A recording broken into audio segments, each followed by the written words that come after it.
Selamat berjumpa kembali di Arketipum 18. Pada pertemuan kali ini kita akan membahas mengenai komik. Nah, ini sebagai salah satu jenis karya sastra di anak yang digemari oleh anak, salah satunya adalah komik di sini.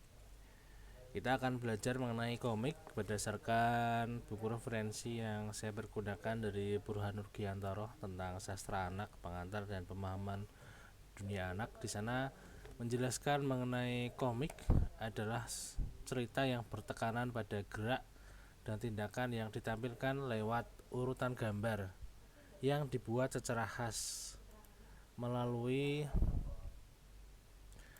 penggunaan paduan kata-kata gitu. Jadi yang ada di komik di sana adalah proses penulisan atau cerita komik itu sendiri di sana dibuat secara runtut melalui gambar-gambar yang ada di dalamnya. Kemudian dari gambar tersebut di sana setiap gambar atau lebih cenderung saya katakan banyak gambarnya daripada banyak kata-katanya begitu. Kata-kata tentunya di sana penting untuk menjelaskan adegan atau peristiwa yang ada di dalam gambar tersebut. Nah, ini biasanya di kalangan anak-anak, bukan hanya di kalangan anak remaja dan dewasa, dia senang membaca komik.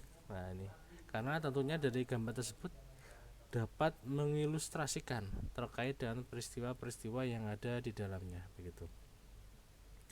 Di dalam proses penulisan komik atau kita memahami komik sendiri yang dibaca, tentunya di sana cerita ini ditekankan pada gerakan, ada perubahan gerak dari setiap gambar satu ke gambar yang lainnya begitu. Dari gambar satu ke gambar yang lainnya di sana memiliki perbedaan makna gerak, kemudian arti gerak itu sendiri itu sudah berbeda antara satu dengan yang lainnya. Dan setiap gerakan yang ada di dalamnya dia memiliki pesan atau makna terhadap tindakan yang ditampilkan, sehingga ketika beralih ke halaman yang lain atau halaman selanjutnya di sana adegannya sudah berbeda begitu. Nah, ini adalah keistimewaan dari komik, atau di dalam pembelajaran yang lain dia masuk di dalam cerita bergambar gitu. Tetapi kalau komik di sana memiliki keistimewaan yang baik atau berbeda di sana. Salah satunya komik di sana diilustrasikan. Nah, ini berdasarkan hasil imajinasi penulisnya begitu. Entah itu perubahan dari fisik yang ada di dunia nyata kemudian diilustrasikan menjadi tokoh-tokoh imajinatif yang ada di dalam komik yang dapat menjadi gambar ilustrasi bagi para pembacanya. Dia menjelaskan, dia menyajikan peristiwa-peristiwa yang ada di dalam cerita tersebut. Kalau kita pahami melalui struktur komik, di sana ada penokohan, ada alur, ada tema dan moral, gambar dan bahasa. Tentunya semuanya di sini tercerminkan secara kuat melalui tokoh-tokoh yang dianggap lucu dan aneh. Lucu dan aneh ini bukan serta-merta di sana muncul, karena ketika penulis komik di sana menuliskan karyanya, itu tentunya di sini sudah memiliki konsep ke depan akan menceritakan mengenai tokoh yang berkembang sesuai dengan lingkungannya begitu.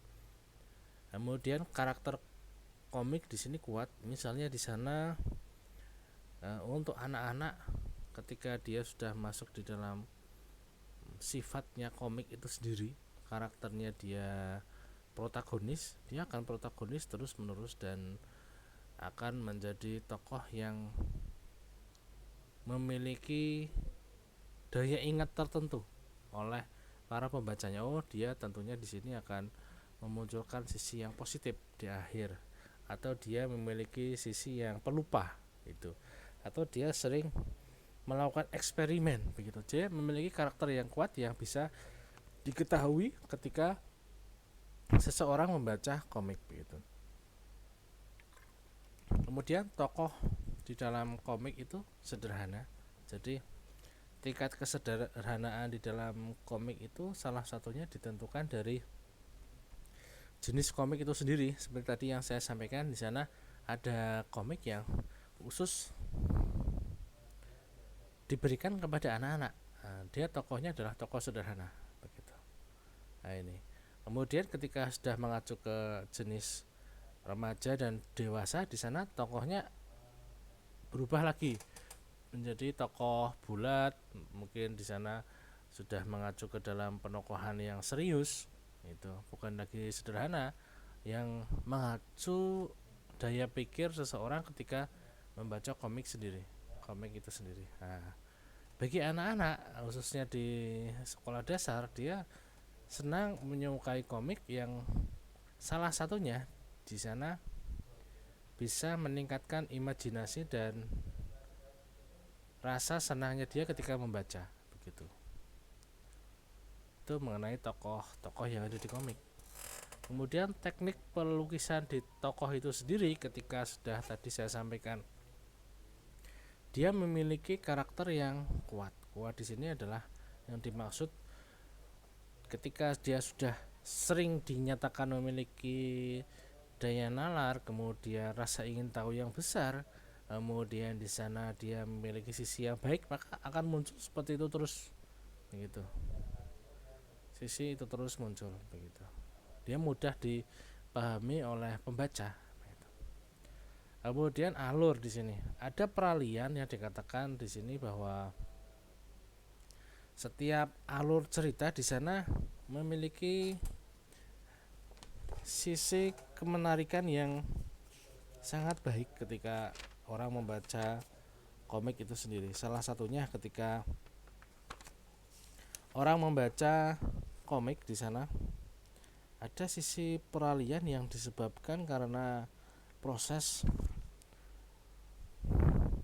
yang dibangun melalui gambar-gambar yang ada di dalamnya.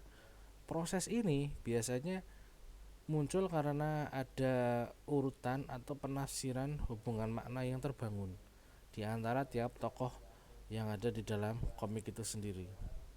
Seperti halnya ketika runtutan yang disebabkan akibat adanya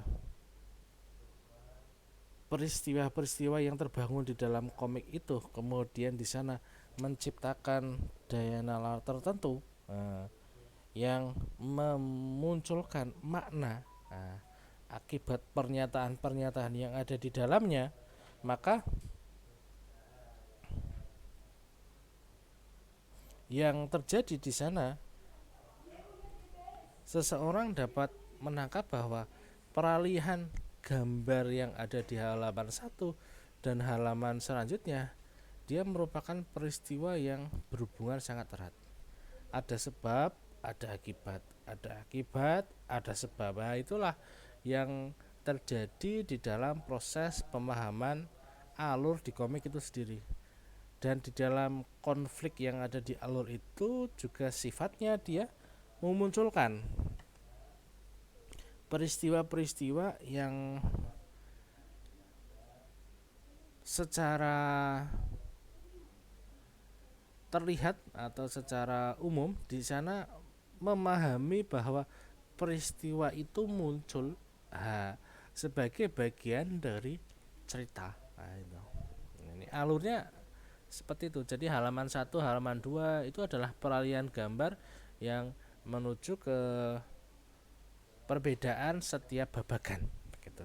Kemudian di setiap babagan di sana muncullah permasalahan yang dari permasalahan tersebut tentunya dapat dijadikan sebagai suatu cerita yang dikemas dengan baik yang ada di gambar-gambar. Kemudian ada sisi penyelesaian gitu.